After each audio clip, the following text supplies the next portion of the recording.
Hello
hello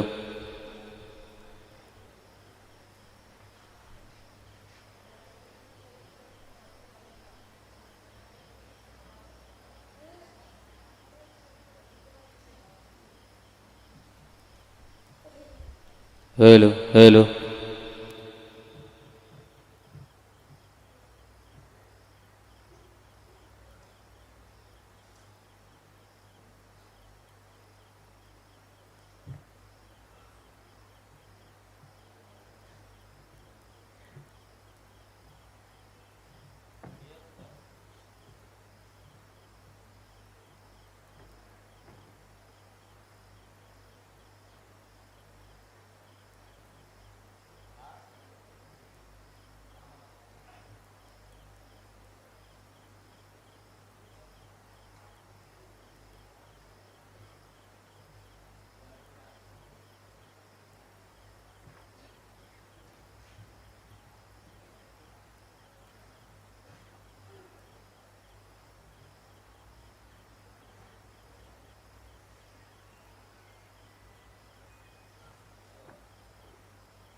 जय श्री माता जी।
जय श्री माता जी।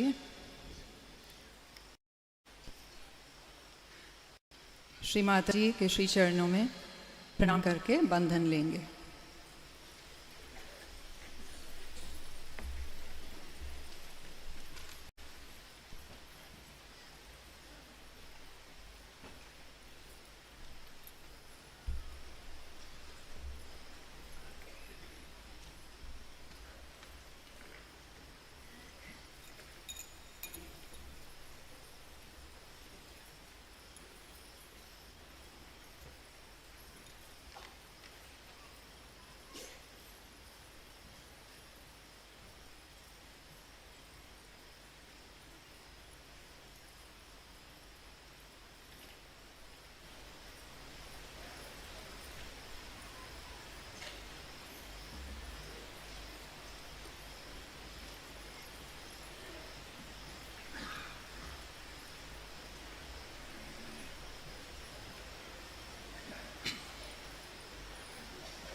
हम सब अपना चित्त सहस्रार पर रखेंगे।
चित्त सहस्त्रार पर रख के 3 महामंत्र लेंगे। ओम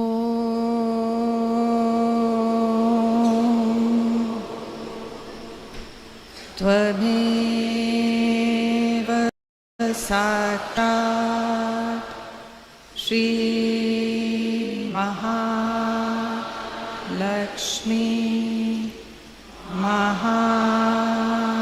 सरस्वती महाकाली त्रिगुणात्मिका कुंडलिनी साक्षात् श्री आदिशक्ति माताजी श्री निर्मला देव्यै नमो नमः। ॐ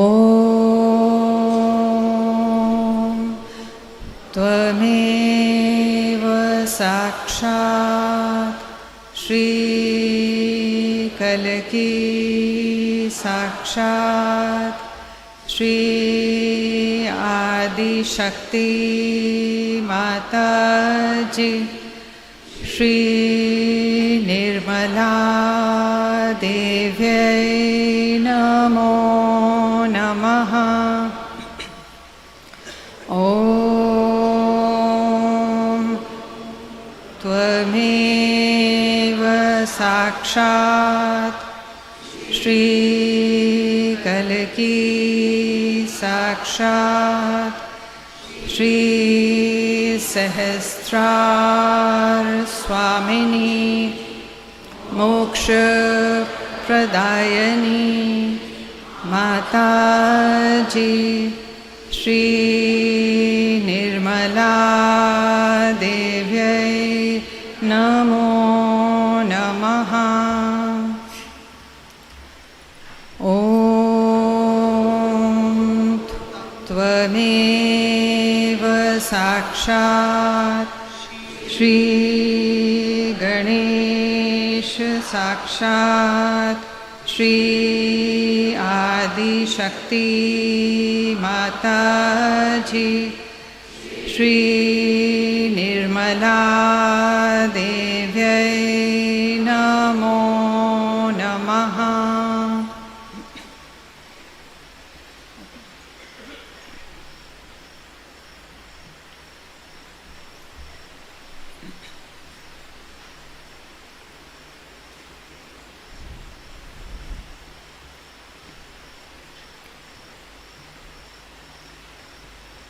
गंगा सागर की इस पवित्र भूमि पर हम सब सहयोगी श्री माता जी की पूजा श्री गणेश स्वरूप में करने के लिए एकत्रित हुए हैं।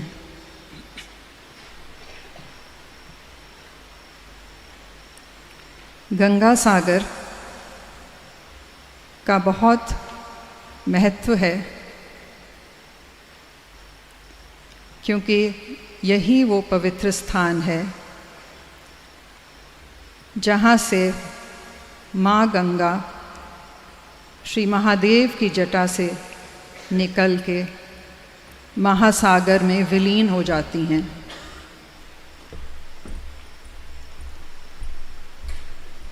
इसमें एक बहुत बड़े मिलन का संकेत है।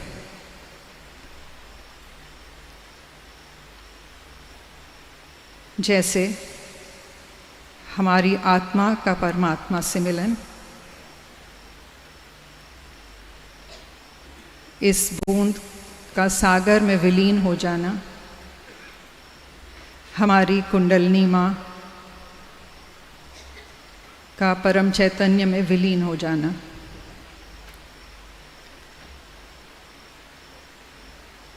और इसी शुद्ध इच्छा को लेकर हम सब सहयोगी इस पावन भूमि पर एकत्रित हुए हैं।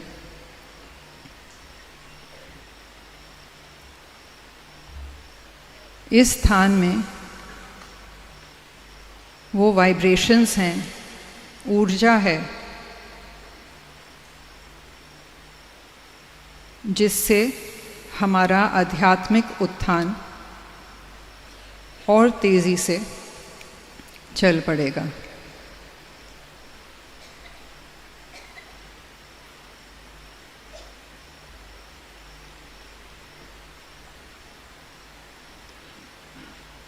हम सब की कुंडलिनी जागृत है, मगर अभी हम लोग स्थापित नहीं हैं सहस्त्रार पे, और ये घटना इसी स्थान से हो सकती है अगर हम सब शुद्ध इच्छा करेंगे, क्योंकि ये कार्य केवल शुद्ध इच्छा से होना है, पूरा श्री माता जी ही करेंगी।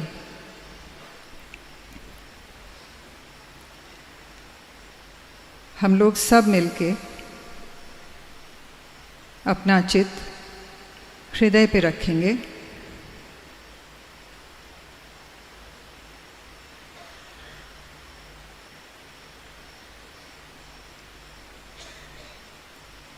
दाहिना हाथ हार्ट चक्र पे,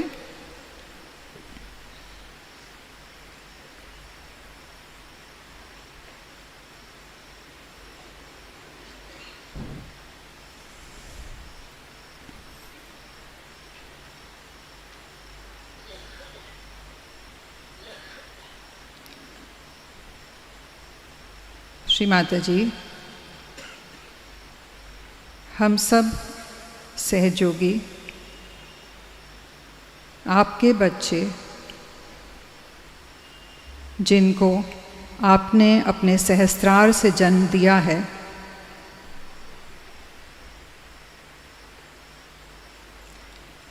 आपके श्री चरणों में एकत्रित हैं।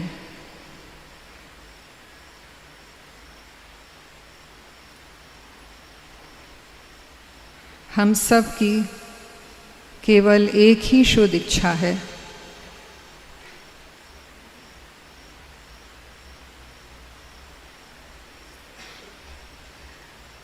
आप हमको आशीर्वादित कीजिए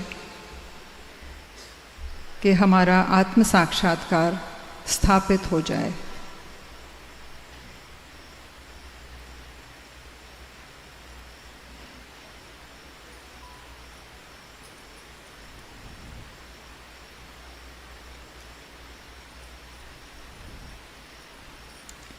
जाने अनजाने में हमसे कोई भी भूल हुई हो तो माँ हम सबको क्षमा कर दीजिए।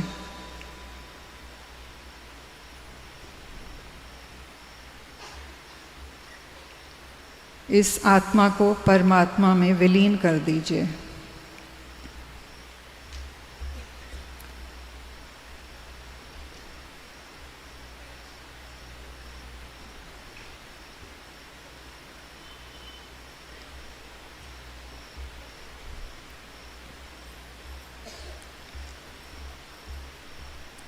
दोनों हाथ श्री माता जी की ओर, चित सहस्त्रार पे।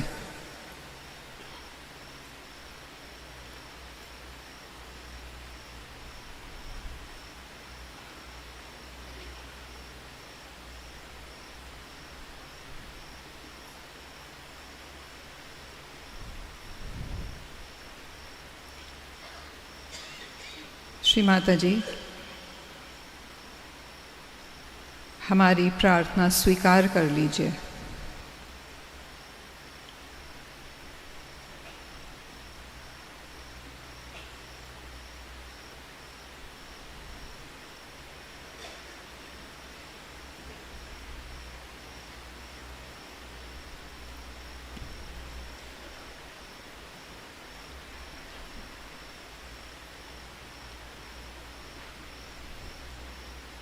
जो भी शरीर के अंदर हो रहा है, एक मंथन है जिससे हमारी सफाई हो रही है, उस पे बिल्कुल चित्त नहीं डालना है।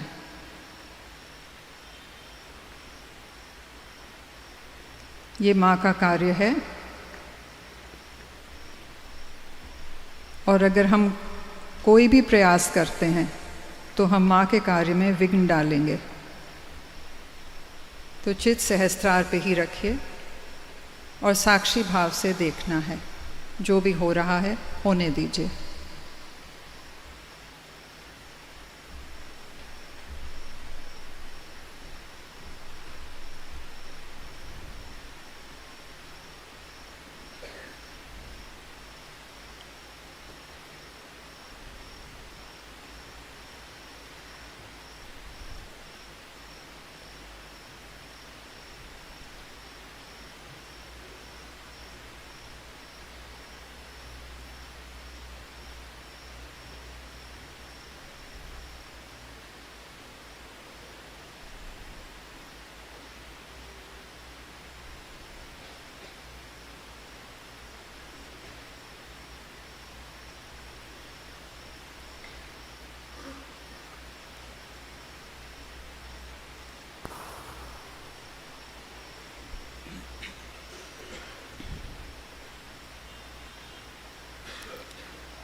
श्री माता जी,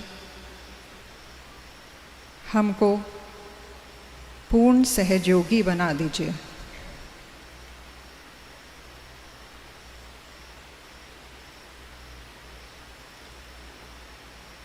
सहयोगी के गुण विकसित कर दीजिए, जिससे सारा विश्व प्रज्वलित हो जाए।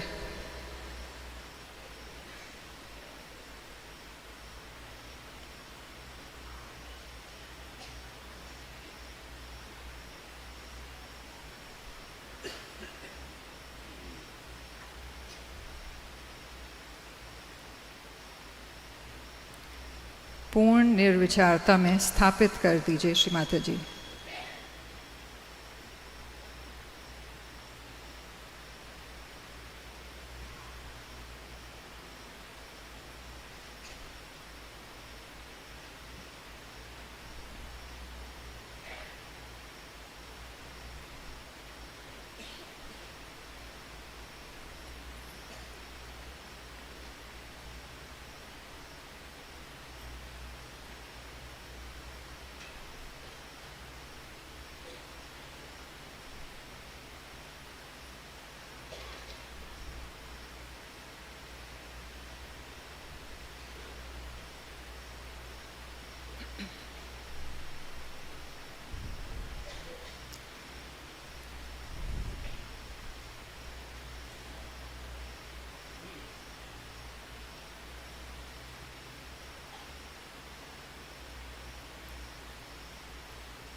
दो बार श्री निर्विचारिता का मंत्र लेंगे।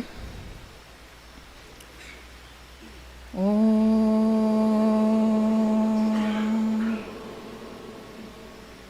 त्वमेव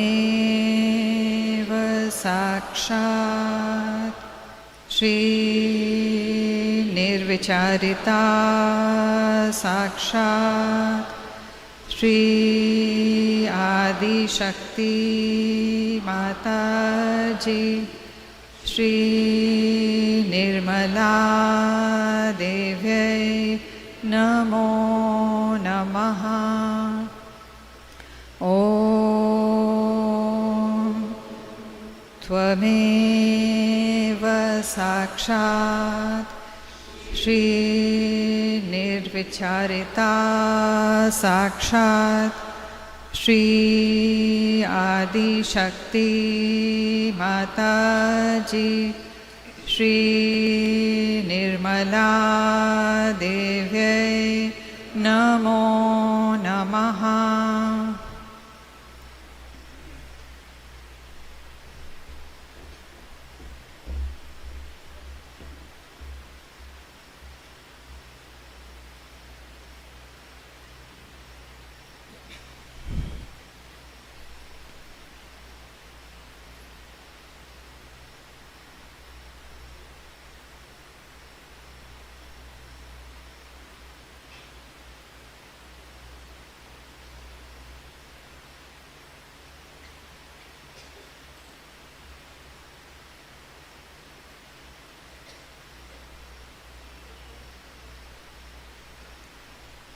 सहस्त्रार पे चित्र रख के श्री आत्मा परमात्मा का मंत्र।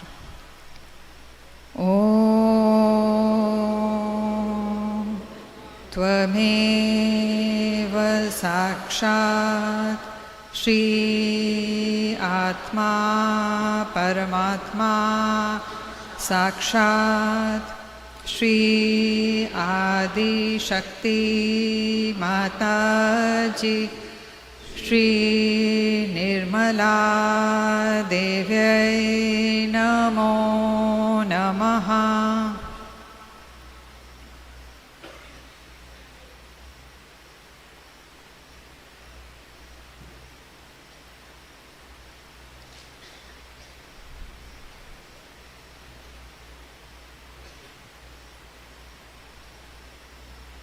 परमात्मा के साम्राज्य में पहुँच के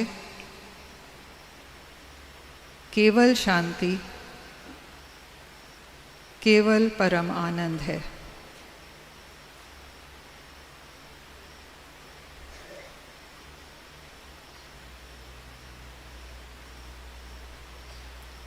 उसी परम आनंद को ग्रहण करेंगे थोड़ी देर, क्योंकि ये केवल शांति में, साइलेंस में ही होता है।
श्री माता जी इस निरानंद को स्थापित कर दीजिए हमारे अंदर।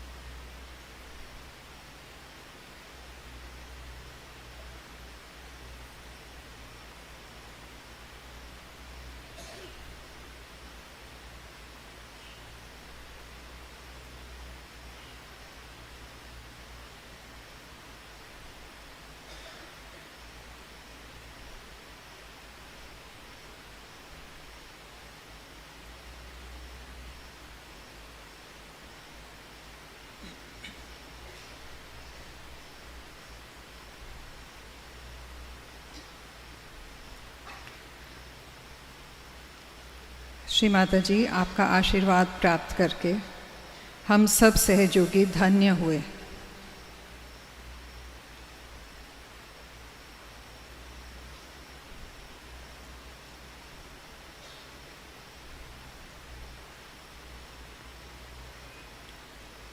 यहाँ से हमारा नया जीवन आरंभ होता है और ये यंत्र केवल आपकी सेवा के लिए है। श्री माता जी आपने हम सबको स्वीकार कर लिया। आपको कोटि कोटि नमन, अनंत कोटि प्रणाम।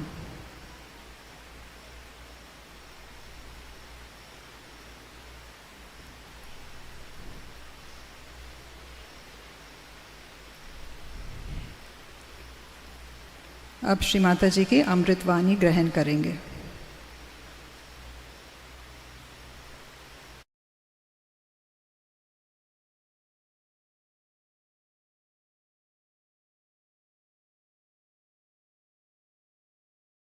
साधकों को हमारा प्रणाम। हम मंदिरों में जाते हैं भगवान के दर्शन करने और चाहते हैं कि हमें वो प्राप्त हो। इतना ही नहीं, हमारे अंदर अनेक इच्छाएं होती हैं जो हम सोचते हैं कि परमात्मा परिपूर्ण कर दे। ऐसे अनेक कारणों से हम मंदिरों में जाते हैं कि वहाँ का वातावरण हमें शांति दे और समाधान दे। ये बात तो सही है कि ये सब चीजें घटित हो सकती और इसीलिए मंदिर बनाए गए हैं, लेकिन इससे भी आगे कुछ जाने का और कुछ पाने का है और इसका मूल तत्व भी हमारे हिंदू शास्त्रों में लिखा हुआ। लेकिन जब हम कुछ पढ़ते हैं तो उसके अंदर छिपा हुआ अर्थ हम नहीं समझ पाते कभी। अभी आज अच्छा है कि कृष्ण के मंदिर में ही आपने मुझे बुलाया, क्योंकि कृष्ण भी बड़ा महत्वपूर्ण स्थान। हमारे कुंडलिनी के जागरण की जो हम बात करते हैं उसमें कृष्ण का स्थान बहुत ऊंचा। उनके बगैर तो कुछ काम ही नहीं हो सकता। उनका स्थान हमारे अंदर, यहाँ पीठ के पीछे में कहना चाहिए, गर्दन के नीचे, इस जगह उनका स्थान है। अब ये बात है या नहीं, ये हम जो बात कर रहे हैं सच है या नहीं, इसकी भी आपको प्रचिति होनी चाहिए। क्योंकि हम कह रहे हैं इसलिए आपको मान नहीं लेना चाहिए। इसी वजह से हम सहयोग में जब आते हैं तब ये होता है कि हमारे अंदर बसी हुई ये शक्ति जो त्रिकोणाकार अस्थि में है, जिसको हम कुंडलिनी कहते हैं, ये सारा शास्त्रों में लिखा हुआ है। ये कोई हम ही कह रहे ऐसी बात नहीं। इसका जब जागरण होता तो वो 6 चक्रों में से गुजर करके 7वां चक्र कुंडलिनी के नीचे होता है श्री गणेश जी का, और 6 चक्रों में से गुजर करके और हमारे ब्रह्मरंध्र को छेदती है, जो यहाँ पर सर पे, जिसको अंग्रेजी में फॉन्टेनिल बोन कहते हैं, उसमें से छेद करके चारों तरफ फैली परमात्मा की जो प्रेम शक्ति है, कार्य शक्ति है, जिसे संस्कृत में परम चैतन्य कहते हैं, उससे एकाकारिता प्राप्त करती है। जब यह घटना घटित हो जाती है तब हमारा संबंध उस परम शक्ति के साथ हो जाता है। उससे पहले जो भी हम कर रहे हैं इसलिए कि हम परमात्मा को याद रखें, धर्म को याद रखें, सही रास्ते पर चलें। पर ये सब करने के बाद आगे क्या? कल आपके बच्चे पूछेंगे कि ये सब क्यों करते हो, इससे क्या फायदा है? और इसका फायदा तभी पता चलेगा जब आपकी कुंडलिनी का जागरण हो करके चारों तरफ फैली इस प्रेम शक्ति से एकाकारता प्राप्त कर। और इसको सहज इसलिए कहा जाता कि ये बिल्कुल ही सहज है। सहज तो आप जानते ही हैं मतलब क्या है, पर इसका और मतलब है विश्लेषण से कि सह माने साथ, ज माने पैदा हो। आपके साथ ही ये योग जिसमें कहते हैं कि ये हमारा जीवात्मा जो है वो इस शक्ति से जब एकाकारिता प्राप्त करता है, यही असली योग है। ये योग बिल्कुल सहज है और सबके अंदर स्थित है। आप हिंदू हो, चाहे मुसलमान हो, चाहे ईसाई हो, चाहे आप काले गोरे कुछ भी हो, ये कुंडलिनी शक्ति सबके अंदर स्थित है। तब हम लोग अलग अलग कैसे कह सकते हैं?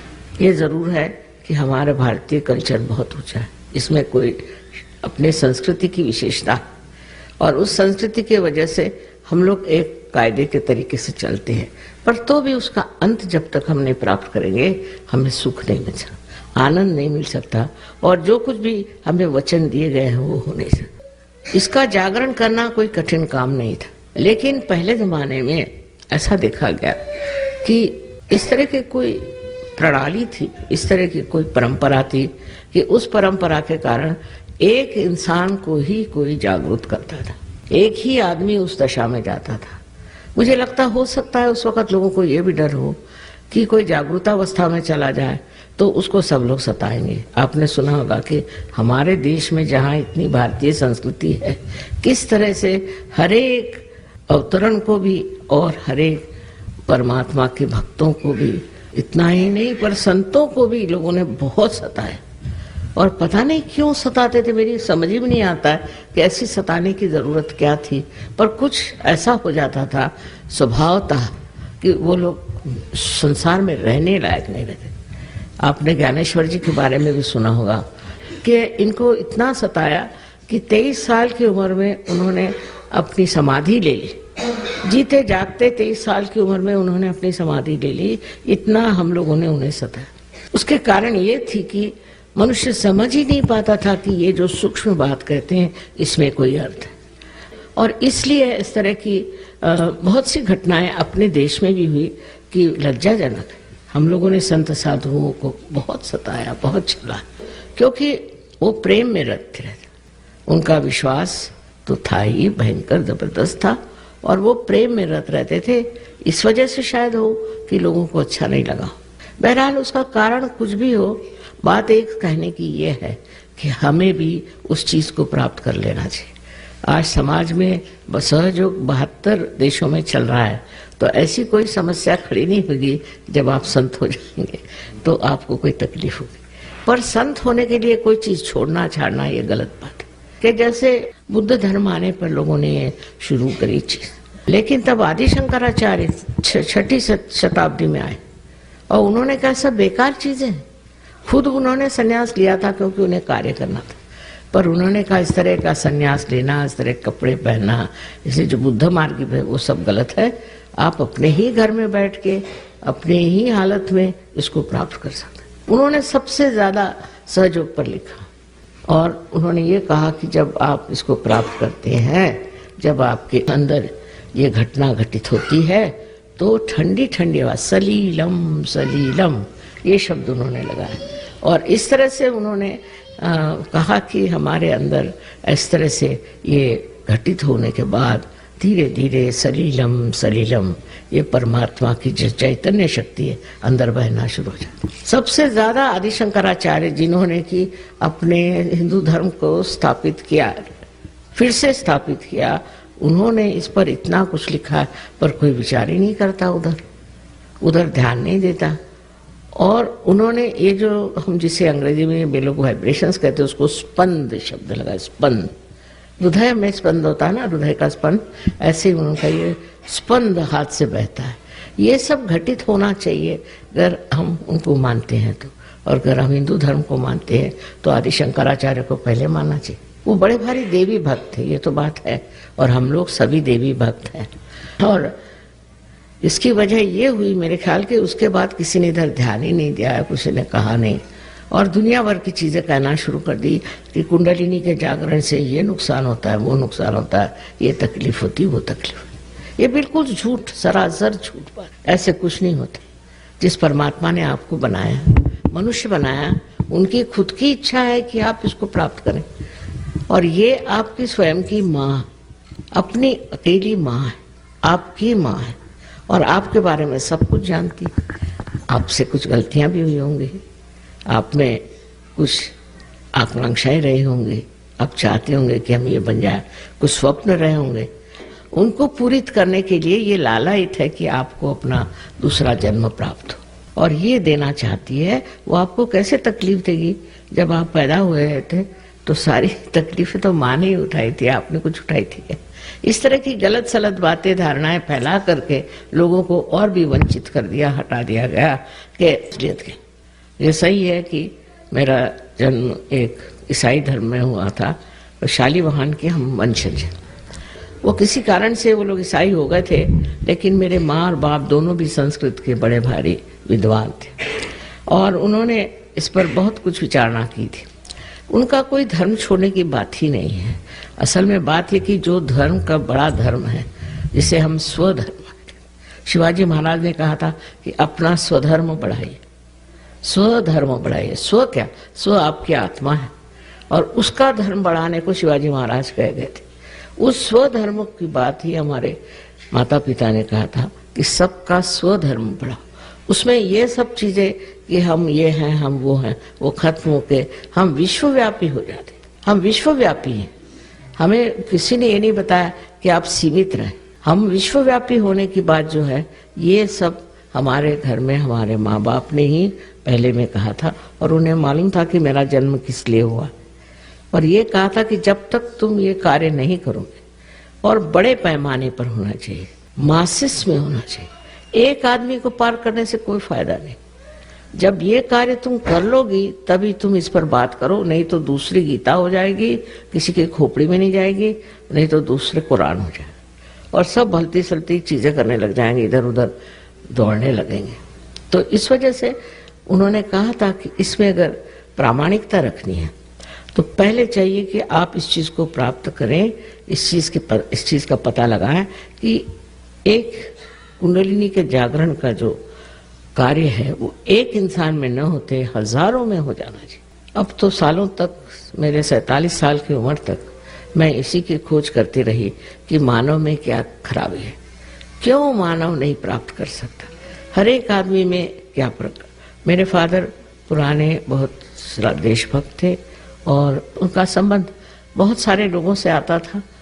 वो पार्लियामेंट के मेंबर थे, कॉन्स्टिट्यूएंट असेंबली के मेंबर थे और उनके साथ रहने से मुझे लोगों से बहुत संबंध आता था। बहुत सामाजिक होने की वजह से लोगों से संबंध आता और मैं देखती थी कि इनमें क्या दोष है, क्यों इनकी कुंडलिनी नहीं जागृत हो सकती। उसके बाद मेरे पति भी ऐसे नौकरी पर रहे और ऐसी जगहों पर रहे कि वहाँ भी बड़ा सामाजिक जीवन था। उस जीवन में मैंने यही खोज लगाने की कोशिश की कि मानव में ऐसी कौन सी बात है जिस वजह से मानव इसे प्राप्त नहीं कर सकता। बाद में जब मुझे पता चला कि इस तरह के मेल जोल से ये चीज़ बन सकती है तो मैंने ये काम 1970 साल में शुरू किया। 1970 में सिर्फ एक स्त्री हमारी शिष्या बन के आई थी, अब वो नहीं रहे, काफ़ी उम्र थी उनकी, लेकिन उसके बाद 12 लोग हो गए। उसके बाद में करते करते आज आप देख रहे हैं कि 72 देशों में सहयोग बहुत फैल गया। सबसे तो कमाल है हिंदुस्तान में है, इसमें मुझे विशेषता नहीं लगती क्योंकि हमारा धरोहर ही है, ये हमने पहले ही से प्राप्त किया हुआ। हिंदुस्तान में लाखों लोग हैं, उसको मैं विशेष बात इतना नहीं समझती, पर रशिया में जिन्होंने कभी भगवान का नाम नहीं सुना, कोई मंदिर में नहीं गए, कोई मतलब ही नहीं रहा, ये लोग वो भी लाखों में, ये कैसे हुआ? तो मेरे ख्याल से ये जो वहाँ समाजवाद था, कम्युनिज्म था, उसकी वजह से लोग बहुत दबाए गए, इतने दबोचे गए, कोई किसी तरह की स्वतंत्रता नहीं रही। उसकी वजह से वो लोग सब अंदर ही अंदर, अपने अंदर ही अंदर खोजते रहे। मैं जब उनके कोई लेखक पढ़ती हूँ, जैसे टॉल्स्टॉय थे वगैरह, सब में मैं देखती हूँ कि अंदर ही अंदर अपने मन को जांच करने की उनकी प्रवृत्ति है और वहाँ पर एकदम से ही सहयोग इतने जोरों में फैल गया, इतने जोरों में फैला कि हम लोगों को समझ नहीं आ रहा था कि इसको संभाले कैसे, क्योंकि कोई रशियन तो था नहीं हमारे साथ। फिर एक रशियन को लाए, उसको सिखाया सहयोग क्या है और चिट्ठियों पे चिट्ठियाँ और पूछताछ इतनी कि माँ अब हमें आगे क्या करना है बताओ। अब इस देश में क्या है, इन देशों में स्वतंत्रता मिल गई। अब स्वतंत्रता का मतलब होना स्व का तंत्र। स्व माने आत्मा का तंत्र जानो, तब आप समझ पाओगे, नहीं तो उसके बगैर की स्वतंत्रता है। हर तरह की स्वधर्म की बात करी थी। स्व माने आप खुद, लेकिन आप क्या हैं आपको पता ही नहीं। आप बाह्य से जानते हैं पर अंदर से आप क्या हैं ये कुछ आप जानते नहीं। इसलिए आपके आत्मा की जागृति होनी चाहिए। आत्मा जो है आपके चित्त आने चाहिए, चित्त में आना चाहिए। जब वो आएगा तभी आप अपने को जानिएगा। अभी तक आप अपने को जानते ही नहीं है। तो आप जब कहते हैं मैं ये करता हूँ, मैं, तो ये मैं है कौन, इसका तो पता लगना चाहिए कि मैं कौन है। और जब इस मैं का पता चलता है तो हैरान ही होते हैं कि हम जैसे कोई एक बूंद सागर में मिल जाता है, उस तरह से हम पूर्णतया लुप्त हो जाते, उस सागर में, उस प्रेम के सागर में लुप्त हो जाते।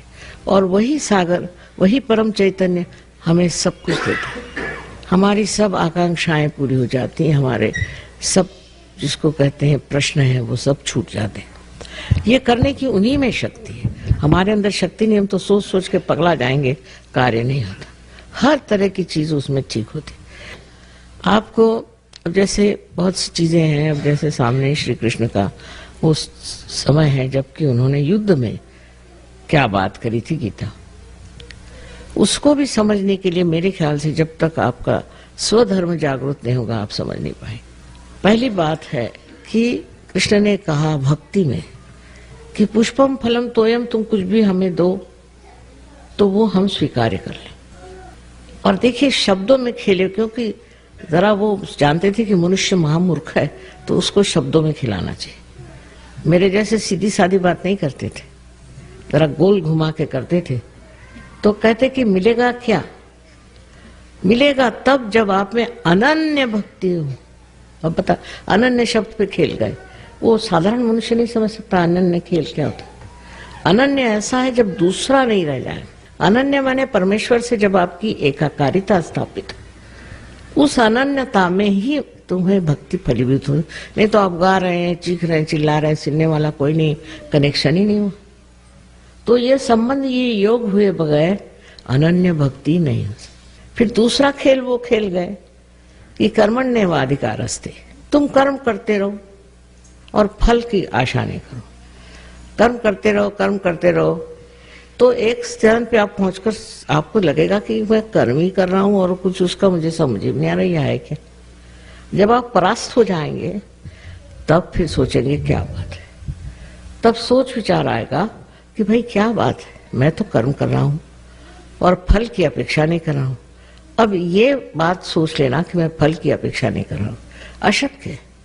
ये तो हम अपने को भुलावे में रखते हैं कि हमें फल से कोई मतलब नहीं, चाहे हम कर्म करें कुछ भी, हमें फल से कोई मतलब नहीं। अब यही कृष्ण की समझ है।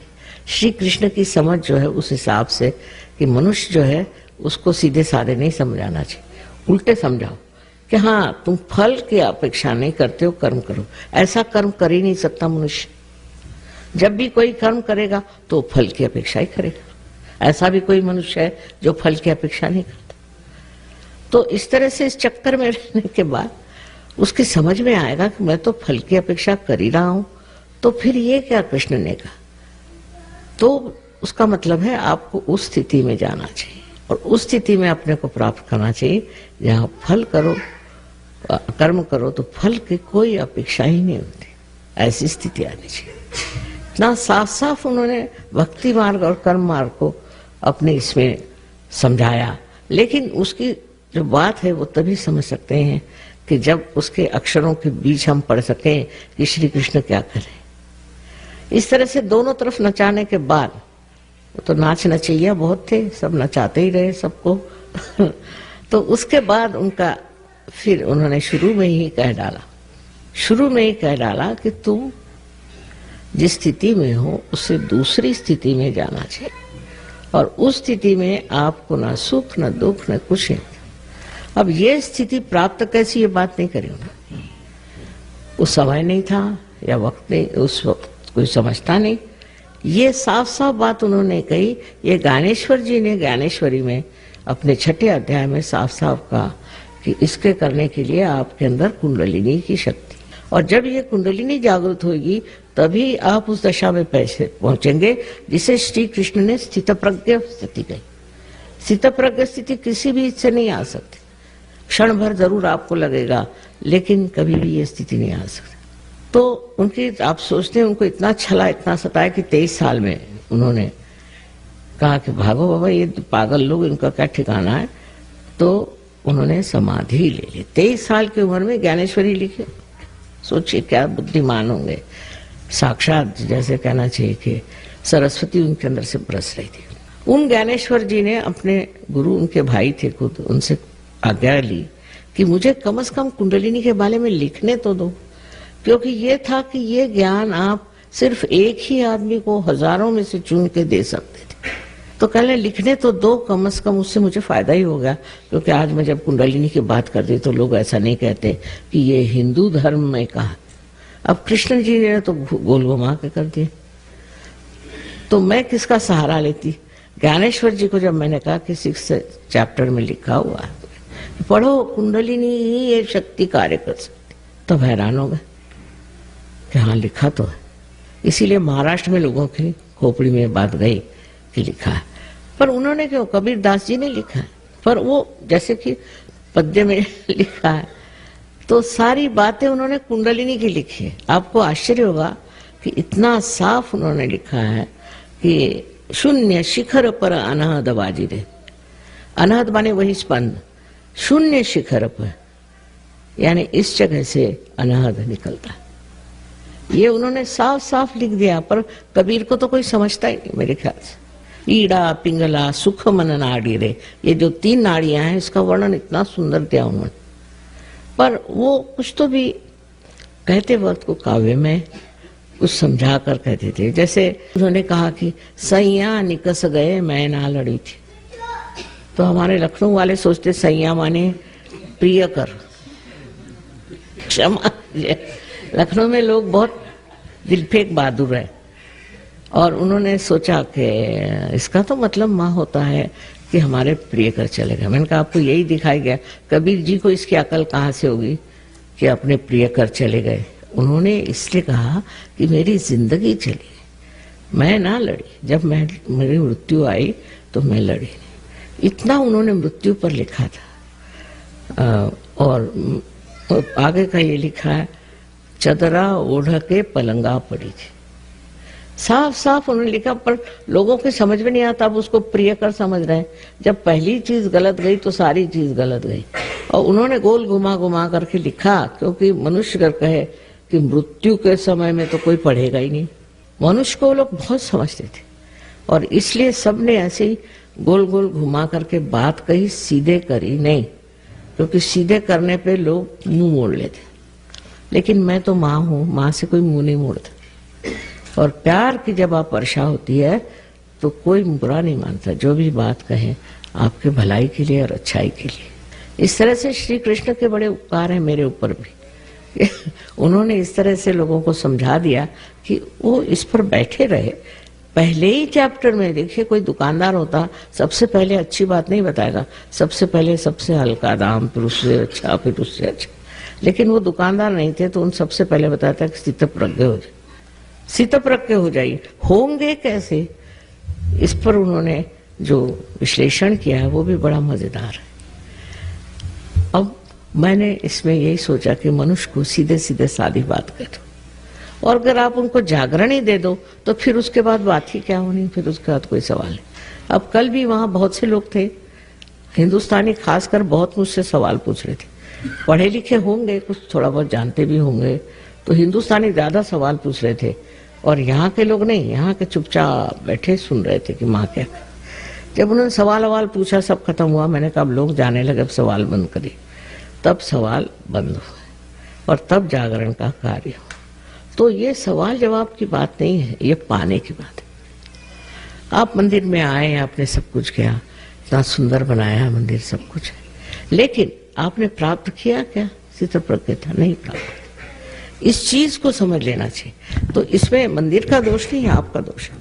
कि आपने उस चीज को अभी तक प्राप्त करने की चेष्टा नहीं की, उसको किसी ने दिया ही नहीं या हुआ ही नहीं, वो बातचीत ही नहीं, और उसके बाद आप देखिए क्या हाल आपका हाल हो जाता है।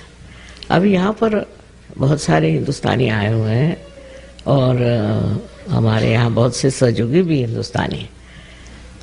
उनका जीवन ही बदल गया, हर तरह से हर मामले पर वो ठीक हो गए। तो उसी तरह आप सबको ये प्राप्त हो, क्योंकि आप सबको बिल्कुल इसकी पूर्णतया अधिकार, हर एक आदमी को ये अधिकार है कि इस चीज को प्राप्त करे।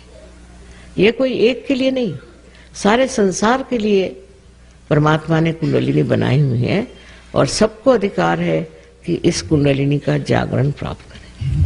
अब जब इन चक्रों में से देखिए आप यहाँ पर बनाए हुए हैं, इसमें से जब 6 चक्रों में से जब कुंडलिनी गुजरती है तो इन सारे चक्रों को वो प्लावित करती है और जिसको अंग्रेजी में नरिश कहते हैं, और उसके बाद में उन सबको संगठित कर देती, एक सूत्र पे बांध देती। अपने अंदर के जो कुछ भी आपस के झगड़े हैं सब खत्म हो जाते, फिर बाहर के भी झगड़े खत्म हो जाते। जैसे आपको अच्छा लगेगा सुन करके कि ये जो बीच में हरे रंग के चक्र है, इसको हम नाभि चक्र कहते हैं। नाभि चक्र में किसका वास है? लक्ष्मी नारायण का, लक्ष्मी नारायण का वास है। लक्ष्मी नारायण अगर जागृत हो जाए तो लक्ष्मी का वास हो जाता है। लक्ष्मी का वास और पैसे के वास में बड़ा फर्क है। पैसे का मतलब ये होता है कि आज आपके पास एक चीज है तो उसके लिए लड़ झगड़ के आपने बड़ी मेहनत करके एक मोटर समझ लीजिए खरीदी।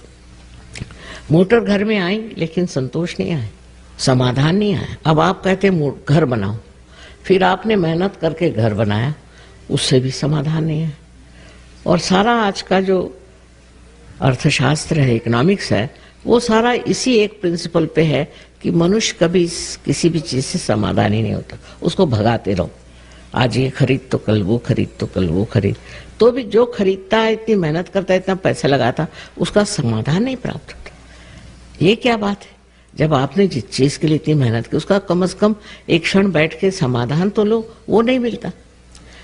अब जो दूसरी बात है कि जिसमें आप समाधान को उठा सकते हैं, ये लक्ष्मी तत्व है। लक्ष्मी तत्व में क्या होता है कि जब वो जागृत होता है तो हमारे जितने सांसारिक प्रापंचिक प्रश्न हैं वो सब छूट जाते हैं। ऐसे छूटते हैं कि आप हैरान हो जाइएगा, वो समझ में नहीं आएगा कि ये छूट कैसे गए। सारे प्रश्न अपने आप छूट जाते हैं। लक्ष्मी जी जब आके बस गई तो आपको क्या चाहिए? पर उसके बाद में समाधान, उस चीज से मनुष्य को समाधान आता। और लक्ष्मी जी का भी स्वरूप इतना सुंदर बनाया हुआ है कि लक्ष्मी जी के हाथ में 2 कमल है और स्वयं कमल पे खड़ी है, माने बिल्कुल हल्की फुल्की है। किसी पे उनका रोब नहीं, दाब नहीं, कुछ नहीं, किसी पे शान दिखाना नहीं, कोई जबरदस्ती नहीं, अपने शांत खड़ी है। और 2 हाथ में कमल है, इसका मतलब है वो भी गुलाबी रंग के। गुलाबी रंग जो है द्योतक है प्रेम का, माने प्रेम से भरी हुई है। और ये लक्ष्मी जी जो है ये आपको वरदान देती है कि जिसके इससे आपका मकान इस तरह से हो जैसे एक कमल होता है। अब कमल की क्या विशेषता है कि कमल जो है वो आप देखिए कि एक सुंदर सा फूल है, और चाहे कोई आए, कोई कीटक आए, उसके कितने भी कांटे जैसे पैर हो, कुछ हो, उसको स्थान है वहाँ आराम करने के लिए। और रात में वो अपने कमल दल बंद कर लेते हैं जिससे शांति से सो सके। इसी प्रकार आपका भी मकान होना चाहिए, सुंदर हो, सजा हुआ हो, और उसमें कोई आते हैं तो वो आराम से रह सके। ये एक हमारे यहाँ बहुत बड़ी चीज़ है हिंदू धर्म की कि हम लोग जो है बाहर से कोई आता है तो उसका बड़ा पाचारण करते हैं। उनको अतिथि को हमारे यहाँ कहते हैं कि अतिथि भगवान होते हैं। ये चीज़ हमारे अंदर आ जाती है जब हमारे अंदर लक्ष्मी तत्व जागृत होता है और उसका पूरा सरंजाम और सामान जुट जाता है। बिल्कुल सही बात करें आपसे। अब ये तो हुई कमल की बात, और एक हाथ से वो इस तरह से आशीर्वाद देती है। आशीर्वाद का मतलब ये है कि आपके अंदर जो भी कुछ आपने प्राप्त किया है वो आप दूसरों को दें। इतना ही नहीं, पर आपके आश्रित हैं उनको आप संभालिए, उनको आप आशीर्वाद दें। जो आपके आश्रित हैं, आपके नौकर हैं, चाकर हैं, रिश्तेदार हैं, सबको आप आशीर्वादित करें। और चौथा हाथ जो है वो इस तरह से है, माने आप दानी होना चाहिए, आपको दान करना ही चाहिए। अब सत्पात्र होना चाहिए, देख के करिए दान, ये कबूल बात है, लेकिन दान भी देना चाहिए। ये नहीं कि सारा पैसा आप अपने लिए खर्च करें, तो लक्ष्मी जी की कृपा नहीं है। पर ये अपने आप हो जाता है, ये कुछ कहना नहीं पड़ता, अपने आप घटित हो जाता है, क्योंकि आपके अंदर लक्ष्मी बहने लग जाती है और आपका मन इसी से तृप्त होता है कि आप दूसरों को देख रहे। अब चित्त अपने से हट के दूसरों पर चला जाता है और इतना आनंददायी होता है चित्त, इतना सुखदायी होता है कि आश्चर्य होता है। आप आनंद में विभोर रहते हैं। अब ये देखिए, तो परदेसी लोग यहाँ बहुत आए थे, सिवाय उनको भाषा मेरी समझ नहीं आती, पर तो भी कुछ भी माँ कह रही हो तो भी हमें उसमें मंत्र ही है, माँ जो बोल रही मंत्र ही है, और बैठे रहेंगे। इस तरह के 72 देशों में लोग हो गए। और हिंदुस्तान में बहुत ज़बरदस्त है। मैं कहूँगी कि कलकत्ते में भी हमें तो स्टेडियम लेना पड़ता है, पर जब बाहर आए हुए हिंदुस्तानियों को पता नहीं क्या हो जाए कि ज़रा कुछ गड़बड़ी है मामला। लेकिन आशा है कि इसके बाद आप लोग सब पार हो जाएंगे और आपकी वजह से और भी लोग हो जाएंगे। तो सबसे बड़ी बात है कि पार हो जाना माने अपने को जानना। ये जब तक आपने जाना नहीं, तब तक आपने जो कुछ भी जाना सुख बेकार है, और तब आप प्रेम के सागर में बहने लग जाए। तो एक ही अक्षर प्रेम का कहा हुआ है कि जो ने एक अक्षर प्रेम का जान लिया तो उसको और कुछ जानना ही नहीं है। वही चीज घटित होने की है और होना चाहिए।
तीन महामंत्र लेंगे।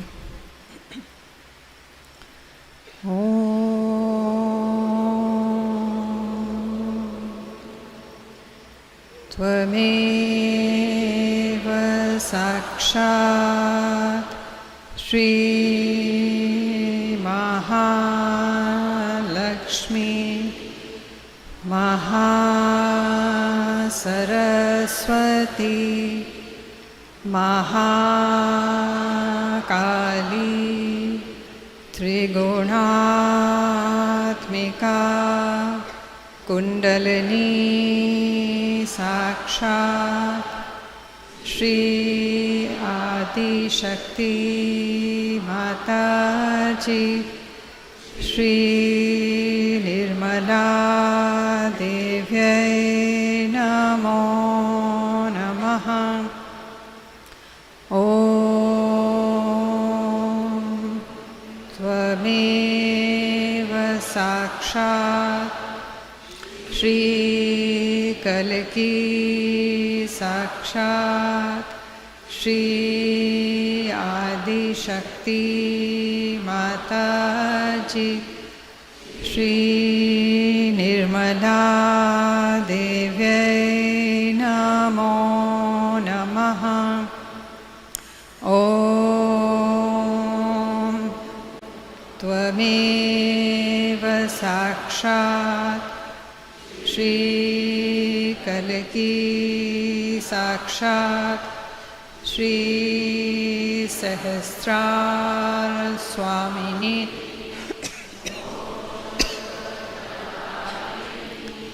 माता जी श्री निर्मला देव्यै नमो नमः।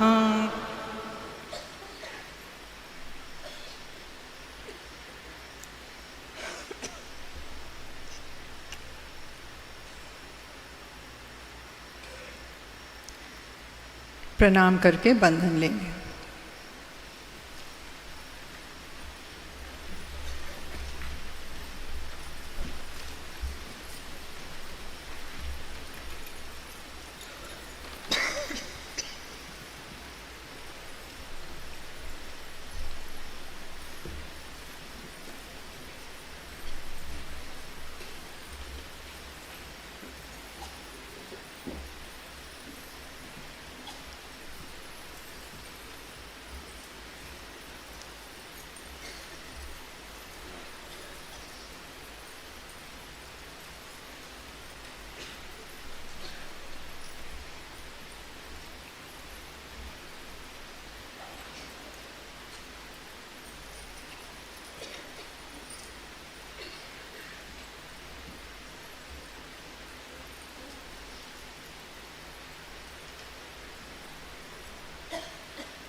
जय श्री माता जी।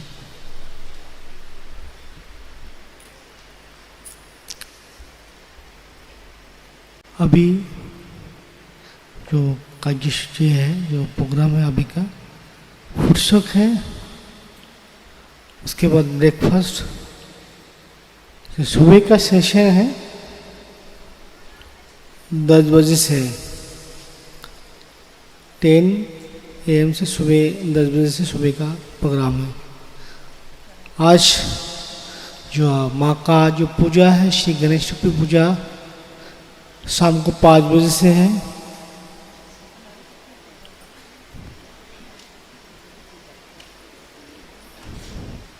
पूजा के आने से पहले अपना तैयारी करके आइए।